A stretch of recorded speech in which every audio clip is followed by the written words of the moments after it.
Why does any of that matter? Probably doesn't. But what matters is that there's a whole world out there that we haven't seen.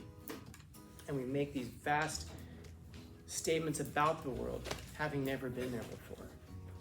These are things that we see in little clips. And yet, what is it that we're getting in little clips online? It's not knowledge, it's knowledge.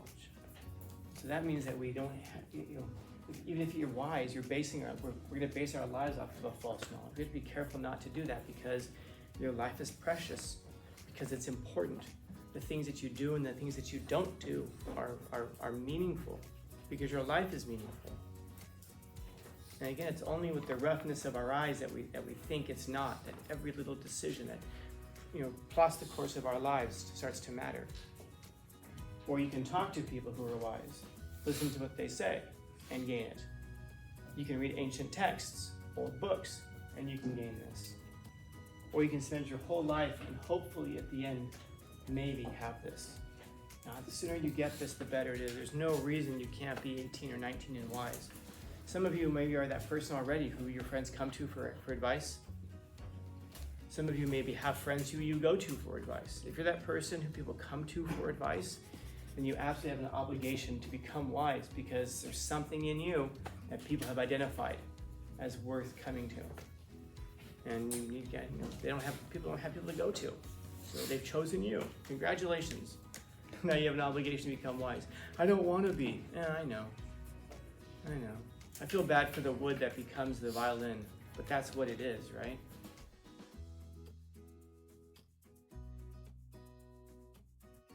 We used to say that an idea sometimes is so stupid that only somebody with a PhD could believe it. Follow? In other words, sometimes you can be so knowledgeable, you can be so educated that you completely lack wisdom. Wisdom is knowing what the right thing to do is at the right time. So for example, should you go north or should you go south? Well, wisdom is knowing the right time to go north. If you're asking me if you should go to Sacramento, I'm going to say go north. If you're asking me if you should go to TJ, I'm going to say go south. So it's knowing when to go in the right direction at the right time. Should you tell the truth? I guess it depends on the context. Almost always, yes. Somebody has a gun to your head. If there's an argument to be made for a time that you shouldn't tell the truth. But of course, the problem is that once you get in the habit of not telling the truth when there's a gun to your head, now maybe you can start to think about other contexts where it's like a gun. That's not wisdom, though, man. Yeah, we can be so smart that we completely lack common sense. And I do know a lot of people like this, of course. Many of you will meet people like that. When you go to college, as you're going to come across professors who are really knowledgeable. First off, everybody who's there is knowledgeable. That's first off. Everybody who's there is knowledgeable. But you're going to come across people who are so knowledgeable, they can't have a conversation with you. They can't really talk to you. They're not down to earth enough. They've never seen like a crappy movie, or they've never, gone to a dive bar at 2 a.m. or they've never lived a life really outside of their books. And there is more to life than books. Not much more, but there's a lot of life that doesn't happen in books, that doesn't happen in classrooms. We make the mistake when we get to be so knowledgeable that we think that everything that happens that's important happens in a book or in a classroom. We make the same mistake on the other side when we think that nothing important happens in a classroom or happens in a book. Because what you gather from books is experience. How many mistakes can you make in life? Anybody else in here trying to set a record? Maybe some of you can count off right now and go, well, so far, 2,400, and you start to multiply that by your years, and you can start to think about how different your life would be if you didn't make those mistakes, if you just had more wisdom. And so where can you get wisdom? Well, wisdom, like the wisdom that I have found it in some of the strangest places, man. You find it I found wisdom spray painted on the side of a dumpster one time. I feel like it might still be on my Instagram. I took a picture of it at one point. And I put it up on my Instagram because you can find wisdom in a lot of places if you know what to look for and if you're open to finding it. Knowledge is easy. If you want to know a lot, that's the easiest thing in the world. Here's what you do. Go down to the library and start at A. and start reading. And don't stop until you get to the end of Z. Make sense? If you do that, you will know more than 99% of the people in the world. But there's more to life than just knowledge. Knowledge is important, but wisdom is key. Knowing what to do, when to do it. Knowledge is going to help you to enrich your life. Wisdom is going to help you keep it on track. And so you need both of those two things. You can't forsake one or the other. Knowledge helps you to understand how you fit into the world around you. Knowledge helps you to understand yourself. Wisdom is how to apply the knowledge. Wisdom is how to apply yourself to the world around you. Wisdom is, if someone comes to you and asks you, I don't know, what's the capital of Wisconsin? Does anybody know what the capital of Wisconsin is? Okay, it's Dairy City, Wisconsin. Now, I just lied to you, and you had no idea I lied to you. Some of you 10 years from now will say, the capital of Wisconsin is Dairy City. I remember someone told me that one time. I have no idea what the capital of Wisconsin is. But that would be helpful if you're going to go there. So knowledge is going to teach you about the world and about yourself, and it's going to give you a basis for how to operate in the world. In other words, you can't operate from knowledge you don't know. So wisdom is being able to take the things you know and applying them, to take your experiences. And that's one of the real values of reading. I mentioned before, it isn't just so you can know stuff. That's true, but it's like what it is that you know. And I asked you earlier how many mistakes you can make in your life. Now multiply that out by however many of us. Let's say all of us have made 2,000 mistakes in our lives. It's probably more, but let's just say there's 37 of us in here, but let's just say 40 times 2,000. That's a lot of mistakes. And if all of you told me all of your mistakes in your life, if I'm wise, I cannot repeat those mistakes. And so one of the values of reading is that I can live the lives of people who have lived before me. I can see the world through their perspectives. I can see the world through their mistakes and through their triumphs. I can see what went well for them, what went badly for them, because we start to realize is that one lifetime is not enough to do all of the things that you want to do. There's just too much. The problem in the world is not that there's nothing to do. I know some of you are sitting there right now just completely bored out of your minds, but it isn't that the world around you is boring. It's not even that the classroom itself is boring. If you're standing where I'm standing, you're seeing some weird shit happening right now as I'm talking to you, because some of you think that no one's watching you. There's stuff to be seen. There's a life to be lived.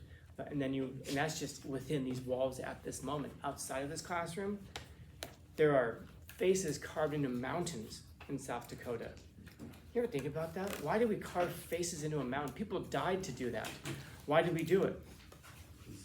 Because it's cool. Yeah, because it's cool. I've been to a place before where you're out in the middle of the desert and there's nothing around for a while, and all of a sudden there are these big giant structures just crashing up out of the sand. There's 3 of them. They're massive. Nearby, there's a figure of a lion with the head of a man. And the head's too small, by the way, which tells us something important, by the way. And I know that because I've seen it. I've been there. I stood there and been like, oh. And you go, I wonder why they made this. And people will say, they're a tomb. We've never found tombs in any of them. They were not tombs. But in your book it says there are tombs. How can we've never found anything in the pyramids that indicates that they're tombs. Why do we say they're tombs? Because they're big giant structures and that's the kind of a thing a pharaoh would do. But now, I was telling my classes that 10 years ago, my students were like, but they were, you're wrong. Now go look at the books that are being written right now. Guess what they're saying? They're not tombs. But we have generations of people who were raised thinking that they were tombs. Wisdom is the thing that looks and goes, what's there? There's no burial stuff there. It can't be a tomb. There's no record of these things. There's no record of these things ever being built, which tells you they were ancient even to the Egyptians. They showed up there and they're like, wow, those are huge. I wonder who built those. You know? They're enormous. Nobody knows who built the Sphinx. Nobody knows who built the pyramids or when. We can guess based off of water, based off of the rocks, but now we don't even know because we're looking at erosion patterns and we're saying, dude, these things should be twice as old as we thought they were, at least. Why does any of that matter? Probably doesn't. But what matters is that there's a whole world out there that we haven't seen. And we make these vast statements about the world, having never been there before. is the things that we see in little clips. And yet, what is it that we're getting in little clips online? It's not knowledge, it's knowledge. So that means that we don't have, even if you're wise, we're going to base our lives off of a false knowledge. We have to be careful not to do that, because your life is precious, because it's important. The things that you do and the things that you don't do are meaningful, because your life is meaningful. And again, it's only with the roughness of our eyes that we think it's not, that every little decision that plots the course of our lives starts to matter. And you can get overwhelmed by that because you think about it too much, or you're underwhelmed by it because you don't think about it at all. But you can see how that leads to two very different trajectories in life. And so, get this thing, wisdom. How do you get it? Experience. So I guess those are your choices. You can live 90 years and maybe get this. Or you can talk to people who are wise, listen to what they say, and gain it. You can read ancient texts, old books, and you can gain this. Or you can spend your whole life and hopefully at the end, maybe have this. Now, the sooner you get this, the better it is. There's no reason you can't be 18 or 19 and wise. Some of you maybe are that person already who your friends come to for advice. Some of you maybe have friends who you go to for advice. If you're that person who people come to for advice, then you absolutely have an obligation to become wise, because there's something in you that people have identified as worth coming to. And people don't have people to go to. So they've chosen you. Congratulations. Now you have an obligation to become wise. I don't want to be. Yeah, I know. I feel bad for the wood that becomes the violin, but that's what it is, right? And so that's what you are. You have an obligation to develop wisdom, to become wise. Certainly for your own life, but definitely for others around you. And I'm going to say this. Also for the families that you intend to have someday. The people who you hope to have in your life someday. Some of you already have those families in your life, am I right?